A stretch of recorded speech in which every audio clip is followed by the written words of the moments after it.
Fala pessoal, tudo na paz? Sejam bem-vindos mais uma vez ao canal Luz dos Gentios, a leitura bíblica 2023.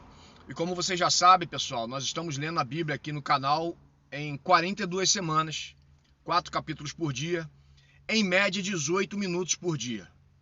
E nessa semana, nós estamos na semana 6 de 42, onde nós vamos ler de Números 25 a Deuteronômio 16, ok?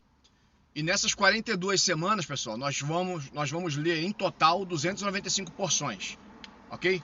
E vamos terminar a leitura que começamos dia 1º de janeiro, dia 22 de outubro.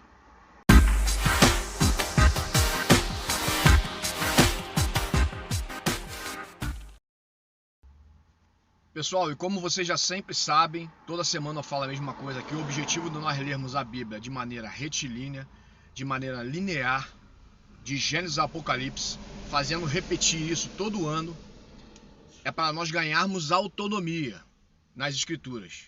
E aqui eu preciso explicar, todas as vezes que eu for falar de autonomia, eu preciso explicar o que é autonomia, porque tem gente que escuta eu falar isso, e por eles fazerem parte de modelos bíblicos, eles tentam sempre descaracterizar a minha fala. Quando eu falo autonomia, eles querem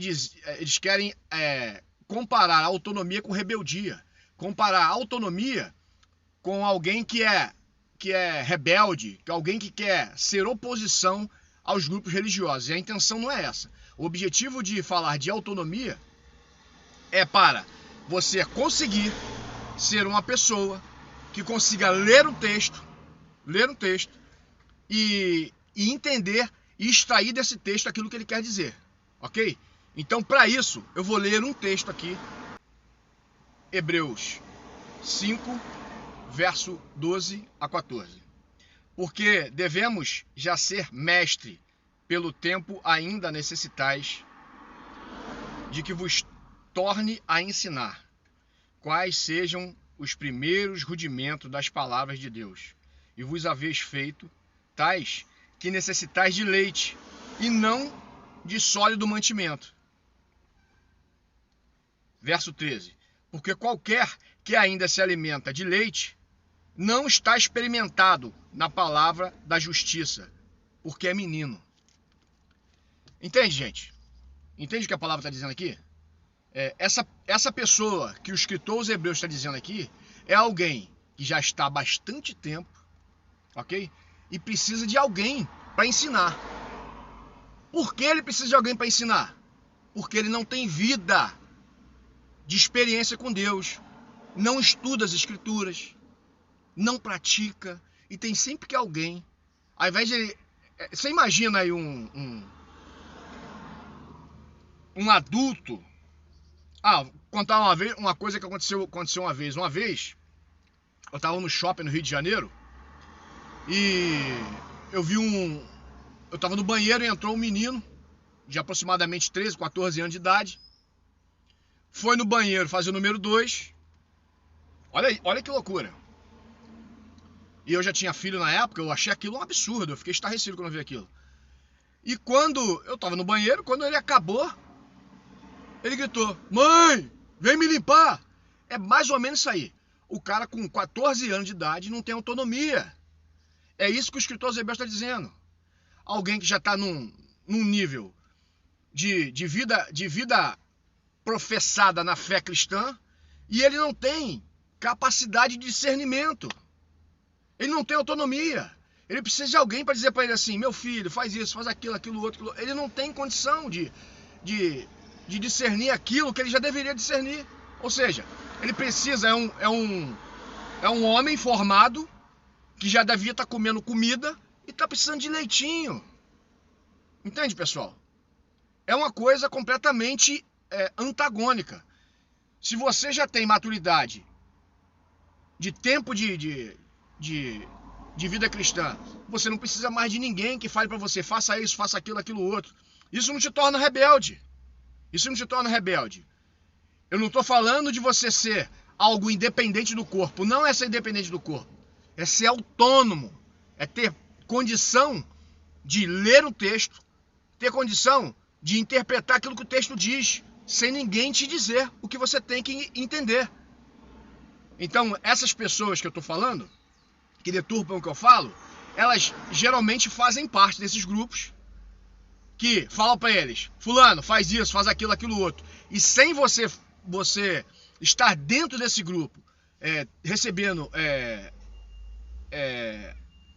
instruções do que fazer, aí eles pegam a tua fala, distorcem a tua fala e diz que você tá pregando rebeldia, você tá pregando contra a palavra de Deus, e a intenção não é essa. A intenção não é essa. Eu vou dar um outro exemplo aqui.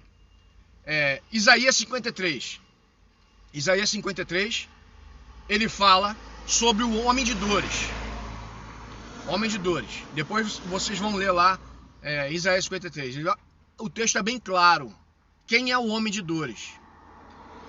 O texto é bem claro. O homem de dores é o Senhor Jesus. Aquele que pelas suas pisaduras, pelo seu sangue pisado, nós fomos sarados. Por causa dos seus hematomas, das pancadas que ele levou no corpo dele, para expiar o nosso pecado, nós fomos sarados. E aí se você pergunta para um judeu ortodoxo, quem é o homem de dores? Por causa da comunidade judaica onde ele vive, dentro da comunidade judaica, que ele não tem autonomia para pensar, ele não pode pensar por ele mesmo. O que ele vai te dizer? Que o homem de dores é Israel. Onde o texto é bem claro, é muito claro. Se você ler com clareza e entendimento, saber que você vai saber que o homem de dores é o Senhor Jesus. Não tem dificuldade. Então, o judeu ortodoxo, que vive na comunidade judaica, ele não pode pensar por ele mesmo. Então ensinaram para eles que o homem de dores de Isaías 53 é Israel. É complicado, né? E como eu sempre tenho falado, pessoal, toda semana aqui, a respeito dos modelos bíblicos, nessa semana eu quero falar um pouco mais detidamente sobre o calvinismo, esse modelo bíblico calvinista, que é um modelo chamado reformado, né? Esse modelo é um modelo que eu considero, junto com o preterismo, o modelo mais nocivo ao pensamento bíblico, ok? Todos eles são, né? Todos eles são. Mas esse eu acho mais nocivo, porque ele pega textos que estão escritos, que aparentemente é algo que vira oposição ao texto do Antigo Testamento. Eles costumam dizer que Paulo tem uma maneira única de interpretação da Bíblia. É uma heresia muito grande isso, cara. O cara pega... Eles adoram os textos do apóstolo Paulo, principalmente Romanos 9, e eles pegam o texto e distorcem o texto de Paulo, e diz que Paulo tem uma maneira peculiar de interpretar a Bíblia, ok? É uma coisa assim estarrecedora. E eu quero denunciar aqui o ardil deles, como que eles fazem. Primeiramente eu vou ler o texto bíblico, vou ler o texto de Gênesis. Dois textos bíblicos eu vou ler. Gênesis 2, do 16 a 17 e Gênesis 3, do 1 ao 6. Vou ler aqui. Gênesis 2.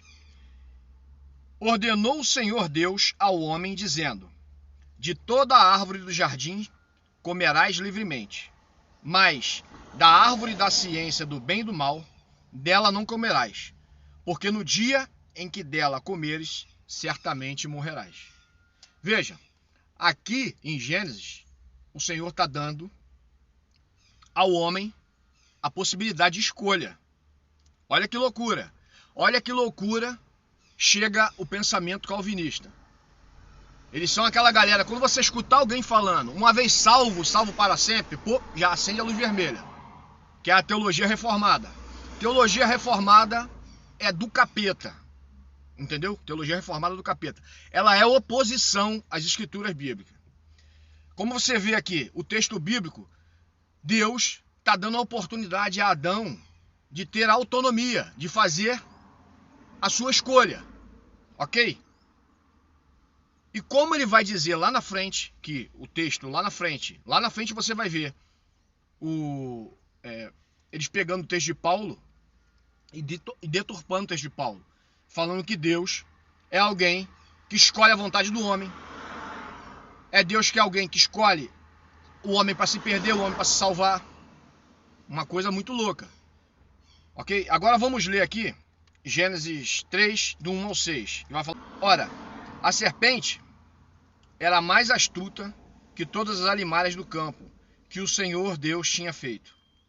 E esta disse à mulher: é assim que Deus disse: não comereis de toda a árvore do jardim? Disse a mulher, a serpente: do fruto das árvores do jardim comeremos, mas do fruto da árvore que está no meio do jardim, disse Deus: não comereis dele, nem tocareis, porque para que não morrais. Então a serpente disse à mulher: certamente não morrereis, porque Deus sabe que no dia em que dela comerdes, se abrirão os vossos olhos, e serão como Deus, sabedor do bem e do mal. E vendo a mulher que a árvore era boa para comer e agradável aos olhos, e árvore desejável para dar entendimento, tomou do seu fruto, comeu e deu também a seu marido. E ele comeu com ela. Então você vê aqui, ó. Vamos entender aqui o que o texto está passando para a gente. Primeiro ele dá uma ordem para não comer, coloca diante deles a escolha. Ó, eis que põe diante de vocês a bênção e a maldição. Escolhe a bênção e a maldição. Aí vem o texto do capítulo 3 e vai dizer que a serpente era mais esperta do que todos os animais que o Senhor tinha feito. Ok? O que ela faz? Ela coloca a dúvida em alguém que deveria comer da árvore da vida, não comeu, ou seja, não tem experiência com Deus, não, voltando aqui no que a gente sempre fala aqui, não tem autonomia, porque não se aproximou das coisas de Deus, e qualquer coisa que alguém venha colocar, gera dúvida no teu coração, e quando gerou a dúvida, você cai no ardil, e quando você cai no ardil, ele vai e joga você no laço e te puxa. Foi assim que Satanás fez com Eva. Adão, que era o líder, que deveria ensinar para sua mulher como deveria agir, ele não ensinou, porque ele não ensinou para ele mesmo, nem passou para sua esposa. Ou seja, a serpente encontra uma maneira de entrar e usurpar o reino dele através da mulher, porque ela está o tempo todo observando eles, e ela vai e joga dúvida na mulher. E a mulher: é verdade, tem razão o que você está falando. Você entende? Jogou a dúvida, a ordem foi uma. A serpente joga a dúvida. Ele não tem experiência para poder refutar aquilo que a serpente está falando. O que ela faz? Ela cai. Ela cai, pega do fruto e dá para seu marido comer. Seu marido cai junto com ela. Ok? E aqui eu queria fazer um paralelo. Qual o paralelo? Vamos agora lá para Lucas, no capítulo 4, na tentação de Jesus no deserto. No capítulo 4 de Lucas, no versículo 6, alguém que tem autonomia para debater, alguém que tem convicção de que tem experiência nas coisas de Deus, e como é que se vence. A serpente joga a dúvida, e o que ele faz? Ele rebate com a palavra, porque ele já tem experiência com Deus. Ele traçou uma experiência com Deus ao longo da sua vida, e no momento em que ele foi tentado, que Jesus ele é tentado da mesma maneira que Adão foi tentado, ok? Por isso que Jesus é impelido para o deserto, porque a mesma tentação que acontece com Jesus acontece com Adão.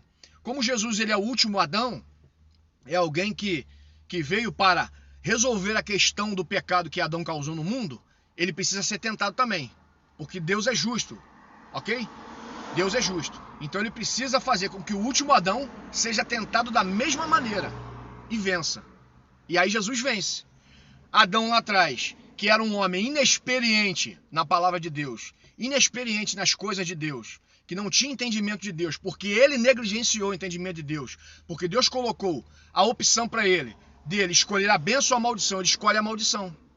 Ele poderia muito bem escolher a bênção, ele poderia muito bem se alimentar da árvore da vida, mas ele escolhe a árvore da ciência do bem e do mal, e cai, e perde o governo. E agora esse último Adão, ele vai para o deserto para ser tentado por Satanás, para ver se ele vai também resistir àquilo que aconteceu com Adão. E olha o que acontece. Capítulo 4 de Lucas, no versículo 6. Disse o diabo, eu só vou ler um versículo, mas tem várias aqui na tentação, depois tu pode ler a tentação dele no deserto, tem várias partes, mas eu vou ler só o versículo 6.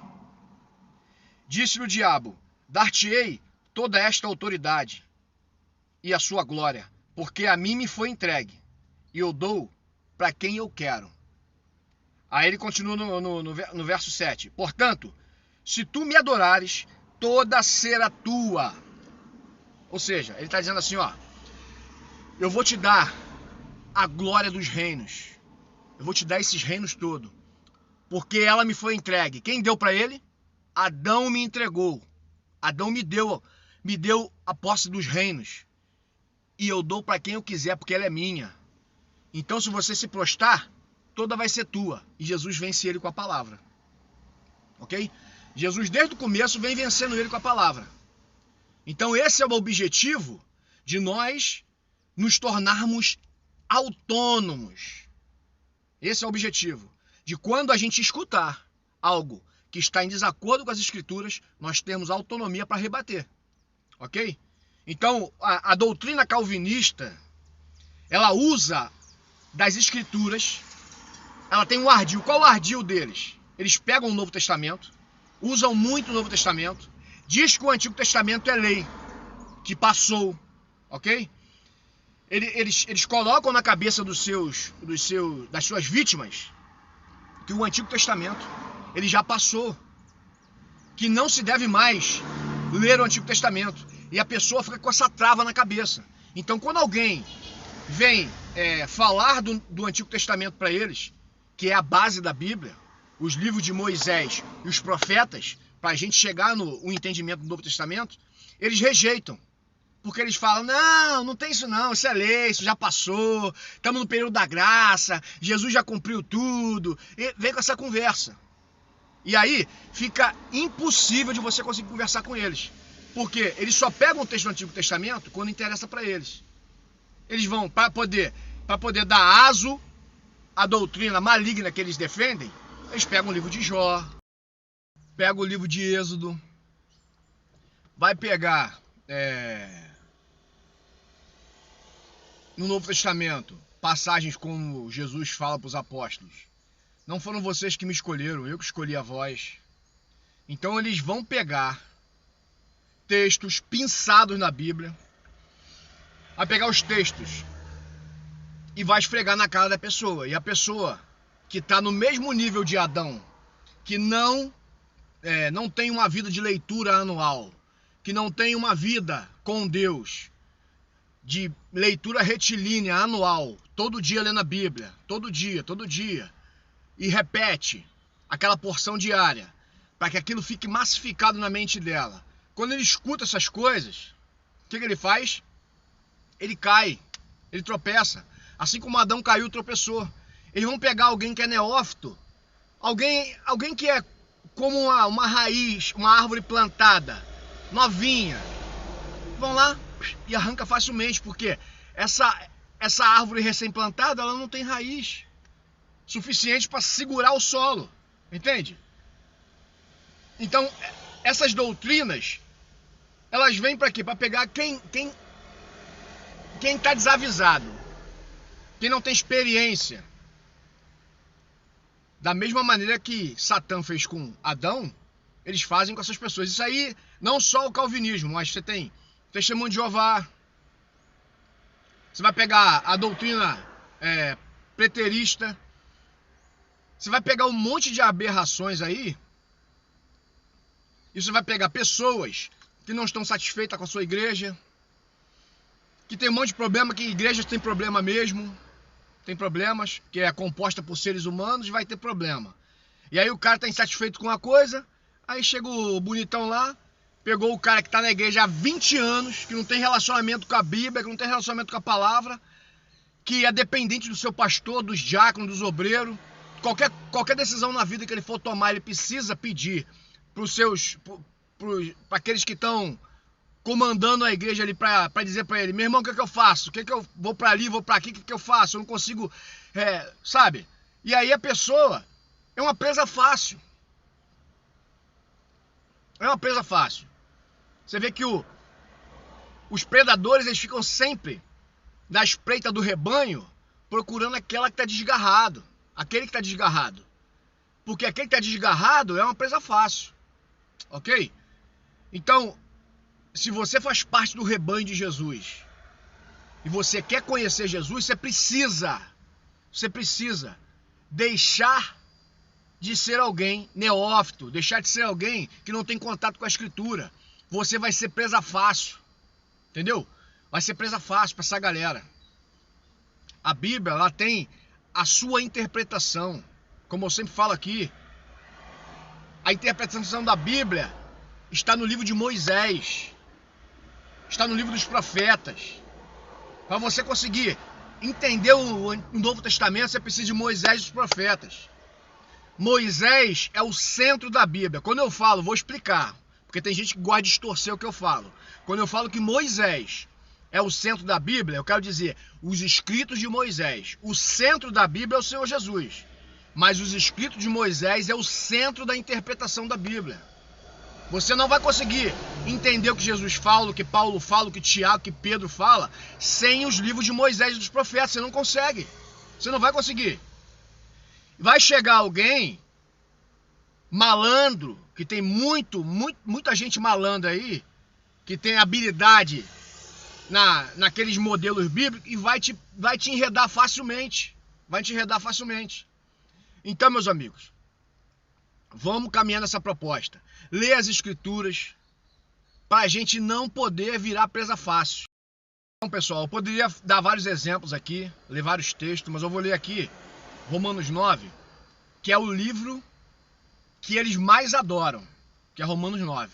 Isso aqui é o livro que sequestra a maior parte das pessoas, porque o cara não tem entendimento do Antigo Testamento. Quando ele chega no Novo Testamento, é um prato feito para transformar a mente dele em um dinossauro, um Godzilla, um Frankenstein, entendeu? É um prato feito. Então ele pega esses dizeres aqui, o que eles fazem? Eles modificam o entendimento do que Paulo está dizendo e sequestra o entendimento das pessoas. Olha o que Paulo está dizendo. Para você que não entende as Escrituras, depois que eu te dar o entendimento disso aqui, você nunca mais vai deixar ser presa fácil. Olha o que Paulo fala em Romanos 9, no versículo 17. Como eu falei de Êxodo, é disso aqui que Paulo está falando. Porque diz a Escritura a Faraó: para isso mesmo te levantei, para mostrar a ti o meu poder, para que o meu nome seja anunciado em toda a terra. Logo, pois, compadece de quem quer e endurece a quem quer. Olha só, se Deus, ele é imutável, se Deus é o mesmo no início e no fim, ele nunca muda, por que é um Deus diferente daqui é o Deus de Gênesis? Porque Deus, que lá no início de Gênesis, ele coloca a bênção e a maldição diante de Adão e fala para Adão: escolhe. E aqui em Faraó, ele está dizendo para Faraó: Faraó, eu faço o que eu quiser de quem eu quero, a hora que eu quiser. Ele não poderia, se ele faz o que ele quer, a hora que ele quer, no momento que ele quer, ele não poderia lá atrás, com Adão, impedir com que ele pecasse para evitar esses males todos no mundo? Não é uma loucura? O apóstolo Paulo, que é o exímio conhecedor dos escritos de Moisés, está falando algo que é contrário ao ensinamento de Moisés? Não é loucura isso? Pois bem, eu vou mostrar para vocês aqui umas palavras que os calvinistas gostam muito. São 3 palavras que eles vivem em prol disso. Eles quase têm orgasmo múltiplo quando eles escutam essas palavras aqui. Soberania. Isso aqui, soberania, eles são querer. e escolha. Essas palavras para eles é soberania, querer e escolha. Isso aqui para eles é um prato feito para eles distorcerem a palavra. Só que soberania na Bíblia é diferente da soberania humana. Eles pegam aquilo que é humano, com a soberania, querer e escolha, eles acham que é a mesma coisa de Deus. Só que a escolha de Deus, a soberania de Deus e o querer de Deus é diferente do ser humano. Por que é diferente? Eu explico. Soberania de Deus é porque ele é o único agente capaz de criar algo do zero. Então ele é soberano. Ele é soberano porque ele é o único capaz de criar do zero. Querer. Ele criou leis e logo quem respeita as suas leis atende o seu querer. Compreendeu? Então, todo mundo que respeita as leis de Deus, porque Deus, quando criou todas as coisas, ele cria leis. Então, quando ele criou as leis, todo mundo que respeita as suas leis, cumpre o seu querer. É simples. Se o cara não quer respeitar Deus, ele vai fazer a mesma coisa que Faraó fez. Ok? Exaltou o nome dele. Porque ele não cumpriu. Compreendeu? É a mesma coisa de Gênesis 4, quando ele fala para Caim: Caim, por que teu semblante está decaído? Se procederes bem, não serás aceito?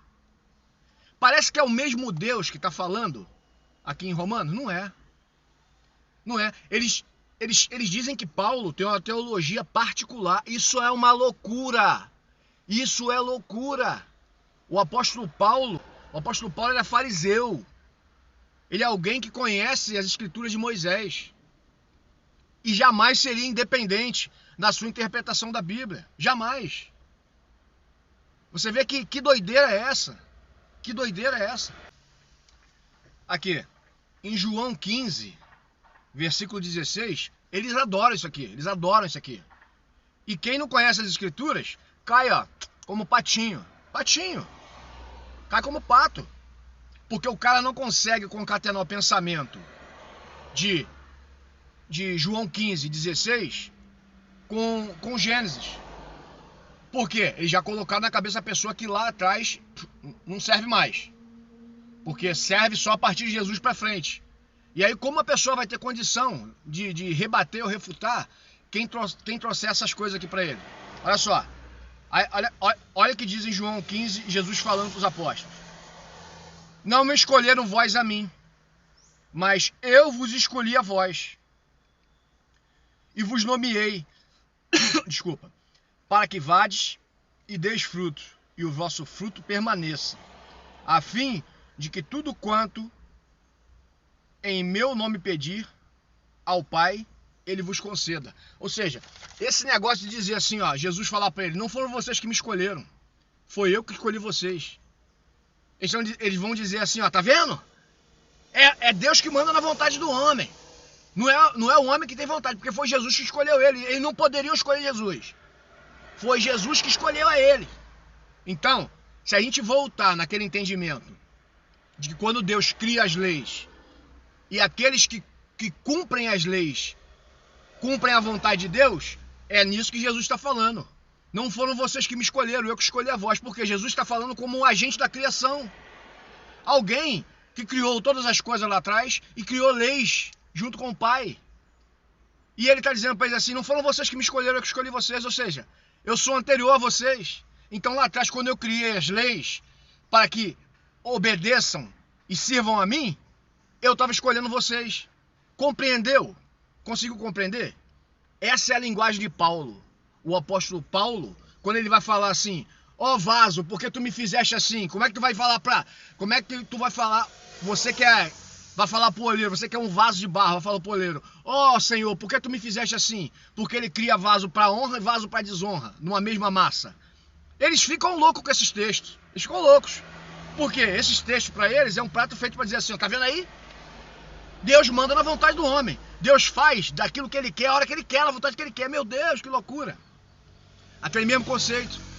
Deus lá atrás criou todas as coisas, criou leis para os homens respeitarem e ele também respeitar, porque a única coisa que está acima de Deus é a sua palavra. E aí quando ele cria as leis lá atrás, aqueles que andam segundo a vontade de Deus, eles estão dentro do conceito que Deus criou lá atrás. Então logo Paulo, quando fala isso, Paulo está trazendo o entendimento de Moisés. Porque Deus criou todas as coisas, logo que ele criou todas as coisas, criou as leis. Então quem respeita a sua palavra faz parte do reino dele e é um vaso de honra. Quem não faz, vira vaso de desonra. Ou seja, da mesma massa que o oleiro criou, quem respeita vira vaso de honra e quem desrespeita vira vaso de desonra. E foi o Senhor que fez. Outra coisa que eles gostam muito é aquele texto que é falado em Isaías, que Deus fala, eu crio o mal. Pronto. Eu crio o mal. Sendo que o conceito é o mesmo. O conceito é o mesmo. Deus não criou todas as coisas? Deus não criou Satanás? Então, logo, foi ele que criou o mal. Mas não é ele o agente do mal. O agente do mal é Satanás. Então, o agente do mal é Satanás. Deus não é o agente do mal. Viu como é fácil enganar quem não tem conhecimento das Escrituras? Viu como é fácil eu pegar um texto bíblico, pensar ele e apresentar para a pessoa que não tem conhecimento como é fácil ele ser enganado? Eu posso dar vários, eu tenho milhares de exemplos daqui, porque eu já debati muito com essa galera. Tem vários exemplos. Então, pessoal, a gente precisa, com um ouvido muito sensível, se a gente conseguir cumprir a leitura anual, 4 capítulos por dia, ou nem precisa seguir o modelo que eu tenho feito, não. Esse modelo, ele serviu para mim durante muito tempo. E eu estou fazendo isso agora aqui para poder, que eu sinto a necessidade de passar para outras pessoas, aquilo que me fez bem. Então, você pode seguir o teu modelo, ou pegar um outro modelo que você viu e seguir também. Ou então um modelo que você cria para você. Mas temos que colocar a informação para dentro da Bíblia anualmente. Se você tem a vontade de conhecer as Escrituras, se você tem vontade de ser alguém que faz parte do reino de Deus, se você tem aptidão para isso, porque a fé não é de todos, ok? Só alguns vão aderir à fé. Então, se você tem essa vontade de servir o reino de Deus, vamos ler as Escrituras anualmente. Vamos pegar as porções diárias e repeti-la, ouvir, para colocar informação para dentro. Você entende? Um outro exemplo aqui que eu lembrei lá, quando eu falei de Faraó aqui, de Romanos 9, que eles gostam muito, porque Deus pega Faraó e faz com que Faraó... Olha só, o entendimento que eles dão à carta de Paulo é que Deus vai... É como se Deus tivesse um joystick assim, ó. Vou fazer... Ou chega pro anjo Gabriel ou Miguel... Ô Miguel, vai lá e faz aquele cara... Faz Ismael tropeçar. Favorece a Jacó. Ou favorece a Moisés e faz o Faraó tropeçar. Faz o Faraó tropeçar. A ideia que eles dão é essa. Que loucura, gente. Que loucura. Se Deus interferisse na história em algum momento, você acha que ele não teria interferido no principal, que era impedir com que Satanás tomasse o reino da mão de Adão? Fala comigo. Então, quando Paulo em Romanos diz que Deus ele endurece o coração de Faraó, o que endurece o coração de Faraó são as leis de Deus. São as leis de Deus. Que independentemente de você, que está me ouvindo falar aqui, se você gosta ou não gosta de Deus, se você quer ser um cara que quer ser devasso, quer fazer o que você quer da sua vida, para onde o teu nariz aponta você vai, você não tem diretriz, você não tem padrão, você não tem norma, você não tem regra. Por mais que você seja assim, você vai ter que dar conta um dia, queridão. Tu vai ter que dar conta um dia. Independente de tu aceitar ou não, todo mundo vai comparecer diante de Deus. E se você faz o certo, aprovado. Se você faz errado, vai ser reprovado. Ou seja, as leis de Deus já foram criadas para você respeitar ou desrespeitar. Se você respeita, beleza. Se não respeita, Zé Fini para você. Ok? Então é assim que funciona. Faraó, ele era ímpio. Ele era ímpio. E por ele ser ímpio, ele não respeitava a lei de Deus. E não foi Deus que fez ele ser assim. Foi ele que quis ser. Porque Deus criou as leis lá atrás, aí ele é enquadrado como se Deus tivesse feito. Ok? É esse o entendimento que Paulo dá. Porque Deus endureceu o coração de Faraó. Não é Deus com um joystick, não, eu vou fazer você se perder, filhão, porque eu já escolhi os meus eleitos. Você vai se perder, você vai pro inferno. Você vai pro inferno. E eu vou fazer você tropeçar. Você vai tropeçar, tropeça, Faraó, tropeça. Entendeu? É esse entendimento que eles dão. Mas se você fala isso pra eles, eles falam assim, não é isso não, porque é isso, meu irmão. Não sei o que, tem nada a ver, não é nada disso. Mas o entendimento é esse. Entendeu? Eles pegam as pessoas e as pessoas ficam imunizadas cognitivamente. Não conseguem pensar com as escrituras. Não conseguem pensar dentro do livro de Moisés. Ok, pessoal? Eu queria deixar aqui para o vídeo não ficar muito longo. Queria agradecer a vocês mais uma vez a audiência. E vamos nos firmar nas escrituras. Leitura diária. Repetir a porção diária, quantas vezes for necessário. Ok? Um abraço. Curta, compartilha e divide com seus amigos aí.